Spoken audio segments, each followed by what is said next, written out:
There are exactly two tiers in the bourbon price ladder where every dollar you spend comes back to you in the glass. 2 out of 7. The other 5 are fine, some of them extraordinary.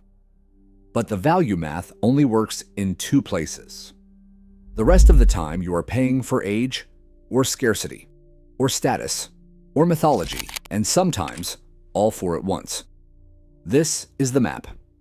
7 tiers, every bottle named, every price anchored, and a verdict on where your money actually belongs. Before we climb, one thing worth saying out loud. Most bourbon content tells you to keep spending more. More age, more proof, more allocation. This does not do that. 2 tiers are the destination.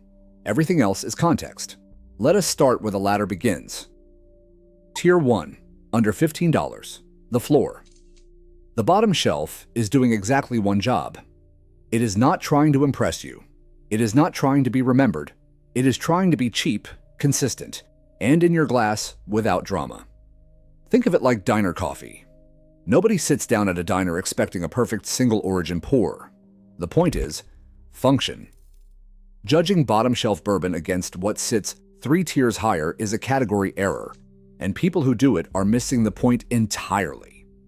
Evan Williams Black Label is the honest answer at this tier. Made at Heaven Hill, one of the largest bourbon producers in Kentucky, it comes in at roughly $12 to $15 depending on your state. Reviewers consistently describe sweet grain, light caramel, and a gentle herbal quality without the sharp solvent edge that ruins most bottles at this price. Is it going to stop you mid-sip and make you reconsider your life? No, but it will make a perfectly good old-fashioned, and it will not embarrass you. Heaven Hill describes Evan Williams as the second largest selling Kentucky straight bourbon in the world, which means you are drinking something proven to millions of people who simply do not care about labels or hype. Jim Beam White Label also lives here. It is the best-selling bourbon on the planet by volume. The flavor is thin and a little rough around the edges, but it earned its position as the first bourbon millions of drinkers ever tasted. At this tier, both bottles do their job. Mix them. Enjoy them. Do not apologize for them. Tier 2, $15 to $25, the budget sipper. And this is where the map gets genuinely interesting. The Bottled in Bond Act was signed into law in 1897, the first consumer protection law ever passed for American spirits. What it guarantees is specific and ironclad. The bourbon must come from a single distilling season, aged for a minimum of 4 years in a federally bonded warehouse, and be bottled at exactly 100 proof. No blending across seasons. No manipulating the proof to squeeze out more bottles. A government inspector signs off on every step. That legal guarantee costs you approximately $18 on a bottle of Evan Williams, bottled in bond. Think about that for a moment. The same Heaven Hill distillery that sells you the $12 Black Label also produces this bottle, and the federal government has certified every aspect of its production. It is like a building inspector stamping a house after checking every wall, every beam, every measurement. Most bottles, 3 times the price, carry no equivalent guarantee whatsoever. Reviewers across the bourbon community consistently rate this as one of the best value pours in America, and it tends to have better shelf availability than allocated whiskeys because demand is more moderate. The flavor steps up noticeably from the Black Label. There is real weight here. Corn sweetness, baking spice, a dry oak backbone, and a finish that comes from the proof rather than being engineered in. Pour it over a single large cube, give it 2 minutes to open, and sit with it. Wild Turkey 101 sits here too, around $20 to $25. 101 proof. A bottle bartenders reach for because it holds up in cocktails while remaining honest enough to sip on its own. Buffalo Trace rounds out this tier at roughly $25, where you can find it at retail And when it is on the shelf, it earns every cent. Remember the bottled in bond guarantee from Evan Williams. The same Heaven Hill operation behind this $18 bottle is also behind something you will meet at the next tier, and the distance between them tells you everything about what intentional production can accomplish.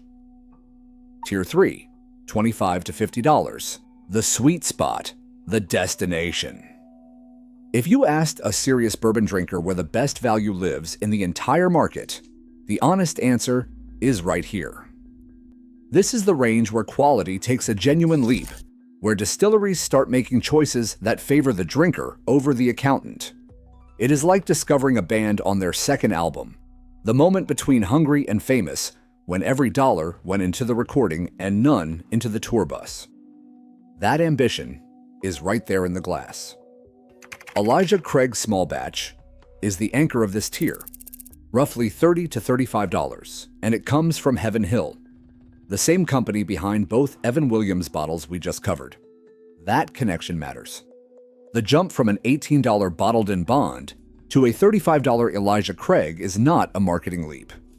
It is a genuine quality step from the same operation, which tells you a great deal about what time, barrel selection, and production intention can accomplish within a single distillery. The flavor opens with toasted oak and vanilla, then moves into baking spice and dried fruit. The finish is longer and more textured than anything at the previous two tiers, with a slow warmth that does not burn out quickly. Four Roses single barrel has been a benchmark here for years, and in 2025, the distillery expanded the lineup by adding 3 new mash bill and yeast combinations to the original recipe. The new single barrel collection is priced at around $49.99 suggested retail. Four Roses operates with an unusually transparent approach to flavor engineering, using multiple yeast strains to deliberately influence the character of each barrel. And early response from bourbon publications on the new lineup has been largely positive. Maker's Mark Cask strength deserves the loudest recommendation at this tier. Maker's Mark uses a wheated mash bill, meaning wheat replaces rye, as the secondary grain, which creates a noticeably softer, creamier character than most bourbons at any price. Because cask strength bottling means no water is added after aging, you get the full version of whatever that barrel developed over its years in the warehouse. The result runs around $45 to $50 and consistently earns comparisons to wheated bourbons that cost 3 and 4 times as much. The vanilla arrives first, wide and generous, then gives way to a soft caramel and a warmth that settles rather than spikes. It lingers. It is the most underappreciated bottle on this entire ladder. This is the destination tier. If you are spending most of your bourbon budget above $50 because you assume more money means more quality, this tier is the argument against that assumption. If this kind of breakdown is useful, hit subscribe. Every week, this channel cuts through the marketing and tells you what is actually worth buying. Now let us keep climbing, because from here, the value math starts to bend. Tier 4, $50 to $100, the premium pour. At this level, bourbon stops being something you grab casually. Old Forester 1920 is typically found in the $50 to $60 range, comes in at 115 proof, and was inspired by the Prohibition era when Old Forester was one of the few distilleries licensed to sell medicinal whiskey. The flavor is bold and intentional. Dark chocolate, dried fruit, a long warming finish. It is the kind of bottle that makes you put your phone down. Elijah Craig Barrel Proof typically runs $60 to $70. Each batch comes straight from the barrel at whatever proof the aging process produced, often well above 120 proof. Nothing added, nothing taken away. Reviewers regularly place it among the best barrel-proof bourbons available, without an allocation lottery.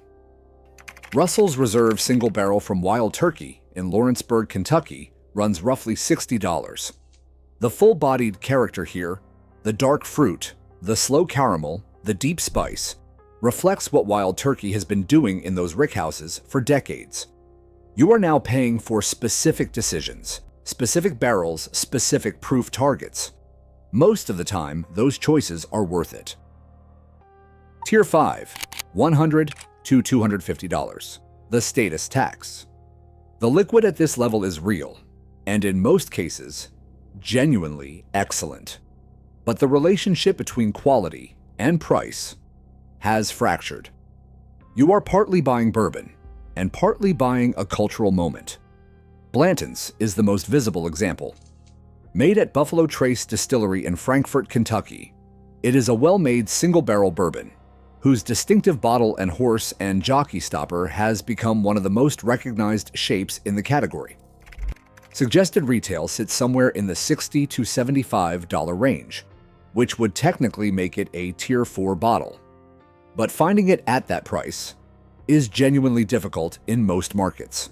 Stores mark it up to $150 or $200, or bundle it with other bottles you have to buy first. On the secondary market, it routinely sells for $150 to $200. Paying that is like paying resale for a pair of sneakers that retailed at $80. The quality is real. What you are paying for is a cultural moment, not the leather and rubber. Many people who taste it without the hype would say it performs like a very good $80 bottle. Colonel E. H. Taylor Small Batch carries a similar story. Bottled in bond, at exactly 100 proof, it carries the name of Edmund Haynes Taylor, central to pushing through the Bottled in Bond Act of 1897. The bourbon is excellent, clean, balanced, precise. Caramel, vanilla, a touch of oak, everything in its right place. Retail is supposed to be around $60. Actual shelf price in most markets is a different conversation entirely. My take on this one: Tier 5 is where the bourbon market reveals its most frustrating quality. Two genuinely excellent bourbons, priced fairly by the distillery, made inaccessible by a secondary culture that treats allocation as leverage. The liquid does not deserve what the market has done to it. Tier 6, $250 to $500. The allocated unicorn. The Buffalo Trace Antique Collection is released once a year in extremely limited quantities.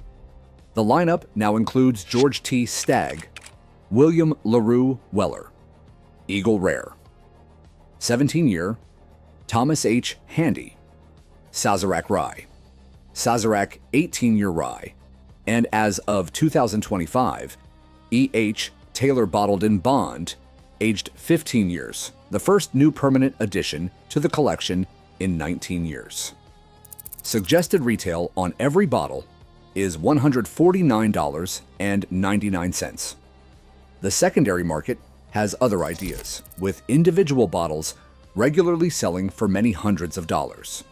George T. Stagg, at the 2025 release, aged 15 years and 4 months, and came out at 142.8 proof, the highest in the collection's history.